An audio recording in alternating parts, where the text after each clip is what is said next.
Terima kasih ya Allah sebab pilih aku untuk masuk dalam ni. Kalau tidak aku tak sedar, kalau tidak aku tak tahu, kalau tidak mungkin aku lupa diri. Kalaulah Allah tu nakkan ayah di tali gantung sekalipun, ayah kena redha sebab itu adalah ketentuan Allah. Nangis-nangis isteri Abang Isma. Itulah luahan dan perkongsian bekas penyampai radio iaitu Isma Halil bila ditanya mengenai pengalamannya sewaktu menjadi tahanan di penjara Sungai Buloh. Ia susulan pengasas Bapakku FM itu dituduh mengedar dadah jenis cannabis seberat 374.6 gram pada 27 Ogos 2021. Kata Isma, pengalaman bergelar sebagai tahanan selama 2 tahun tidak akan dilupakan, malah menjadikan perkara itu sebagai pengajaran dalam kehidupannya selepas ini. Meskipun perit pada mulanya, namun Isma reda dengan ujian menimpa dirinya dan menganggap ia sebagai sejarah yang tidak boleh dilupakan.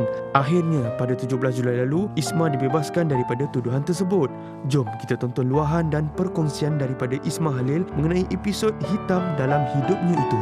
Alhamdulillah, semenjak bebas ni, mula-mula Abang Isma kerja dulu adalah keluarga kat sini. Pada hari pertama itu pun sampai pukul 2 pagi lah sahabat-sahabat datang ke rumah ni, tak putus-putus. Mungkin mereka yang dekat-dekat dengan KL lah. Besoknya Abang Isma balik kampung untuk jumpa dengan mak Abang Isma. Bila dibebaskan, sebab Abang Isma dah mendengar berbagai cerita daripada dalam penjara, apa yang berlaku, proses mahkamah dan sebagainya, bagaimana orang dibebaskan. Bila abang dibebaskan, maknanya di situ juga dibuka gari dan kemudian membuat proses di bawah Balai Polis Mahkamah Jalan Duta, dan kemudian abang diserahkan kepada keluarga dekat lobi yang macam semua wartawan-wartawan nampak tu lah. Kat situ dapat jumpa dengan keluarga, dapat peluk kawan-kawan, dapat peluk keluarga, dapat pegang mereka. Satu nikmat yang Allah saja yang tahu nikmat. Sekarang ni kehidupan abang macam mana setelah 3 minggu dibebaskan? Mungkin apa yang abang lalui apa semua?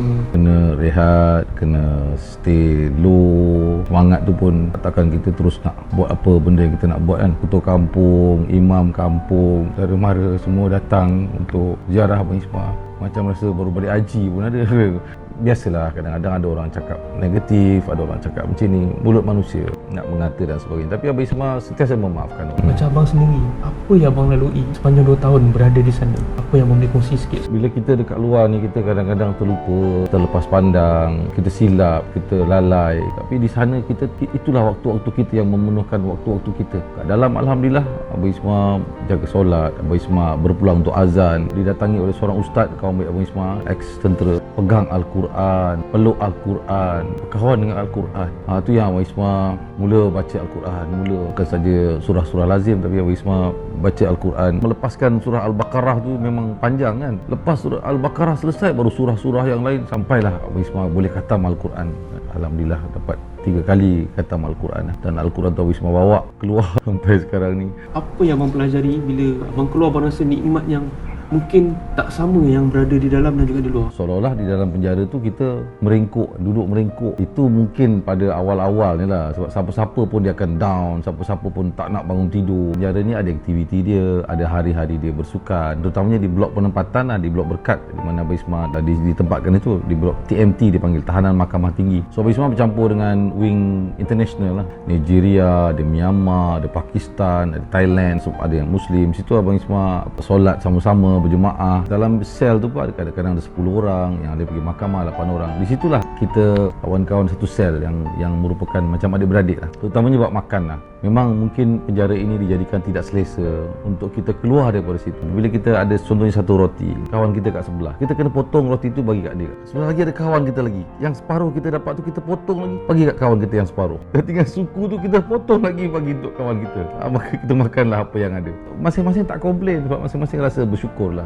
Syukur. Sebab tu kita kena belajar sabar, belajar syukur dan belajar redha. Daripada kita minta bebas dengan Tuhan, kita minta selalu, Ya Allah, limpahkanlah Ya Allah sifat sabar kepada kami Ya Allah, agar kami sabar, agar kami redha tinggal di penjara ini Ya Allah, dan akhirnya bebaskanlah kami Ya Allah. Kami rindu pada anak isteri kami Ya Allah, kami rindu pada ibu ayah kami Ya Allah. Yang selalu Abang Isma minta supaya dia menjadi pengajaran kepada Abang Isma, supaya perkara yang telah berlaku tidak berulang lagi. Di penjara pun ramai otai-otai atau brother-brother atau adik-adik mereka yang dah lama duduk di penjara cakap, kita ni adalah manusia-manusia yang terpilih. Waktu kita duduk dalam penjara, bukan semua orang nak boleh masuk penjara. Allah jentik kita untuk kita merasa apabila ditarik kenikmatan hidup kebebasan, kita kena sedar Allah nak ingatkan kita pada ketikanya. Abang Isma rasa macam, Ya Allah, terima kasih ya Allah sebab pilih aku untuk masuk dalam ni. Kalau tidak aku tak sedar, kalau tidak aku tak tahu, kalau tidak mungkin aku lupa diri. Sampai kita rasa dalam tu sebab kita dah jaga solat, dah jaga buat, kita berpuasa. Mula-mula berpuasa tu pasal kadang-kadang makan tengah hari sana tak sedap.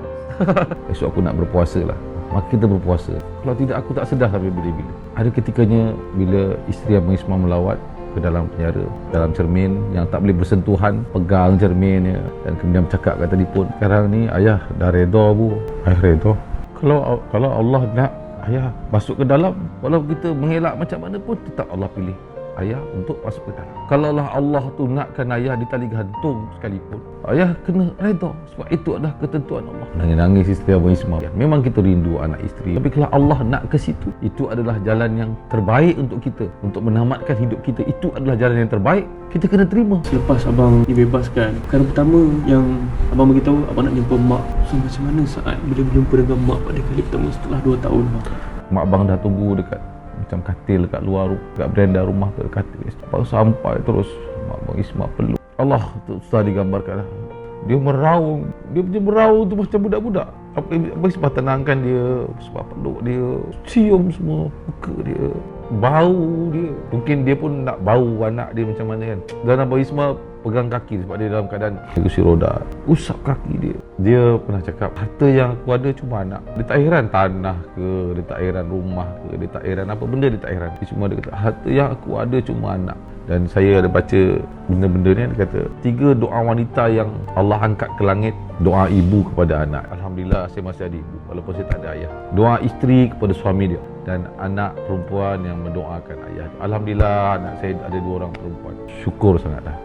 Saudara mara, jiran-jiran kat kampung tu, dia orang cakap mak Abang Ismail tu murung.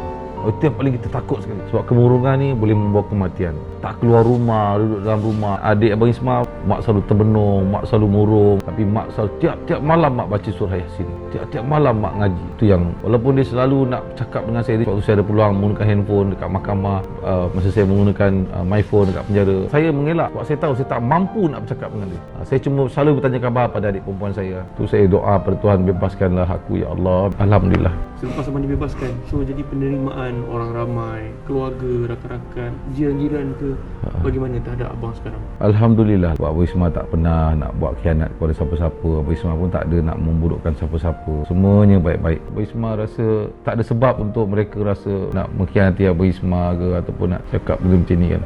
Macam jauh dulu sudut hati abang selepas berlakunya insiden atau kejadian yang menimpa abang sekarang ni, ada tak abang mungkin serik ataupun lebih berhati-hati untuk mungkin berkawan ke?